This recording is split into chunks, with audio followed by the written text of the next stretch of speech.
WeWork took us on a wild ride. It is now official. We've been speculating about it for quite some time. WeWork filing for bankruptcy as it seeks a comprehensive reorg of its business, which will include cutting some of its leases. A real estate company disguised as a tech startup, holding on to long-term leases and turning them around for flexible short-term rentals. WeWork, the office space startup with a heinous balance sheet. It was always a risky proposition, made more so in an era of low interest rates and a growth at all costs mentality. We are ready for an IPO because we have our bonds. We actually report on a quarterly basis regularly. You are ready? WeWork is always ready for an IPO.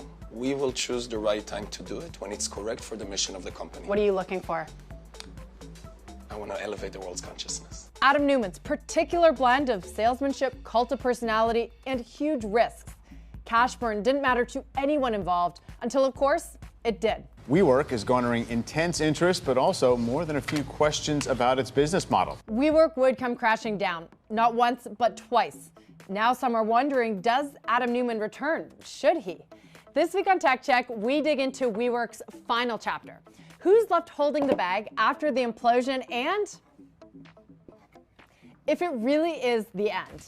After Adam Neumann, SoftBank was WeWork's biggest backer and perhaps the biggest catalyst behind its downfall. No SoftBank Vision Fund, no Masa to run it and give those enormous checks. And this is a different story. More than anyone else, they bought into his vision of WeWork as a tech startup, trying to revolutionize the office market.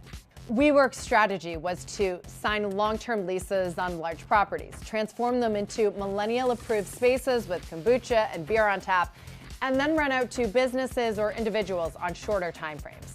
Everyone wanted a piece. From Benchmark to JP Morgan, investors were clamoring over each other to get in. And the biggest of them all was SoftBank and its CEO, Masa.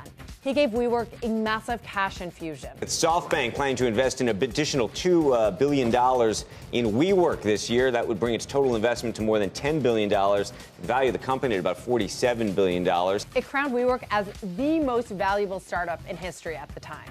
That access gave the company the freedom to grow at a breakneck speed without thought of expenses or profitability. The long-term leases that WeWork picked up were at peak market prices, and they were even more expensive when people learned that SoftBank was picking up the bill, taking away any of WeWork's negotiating leverage.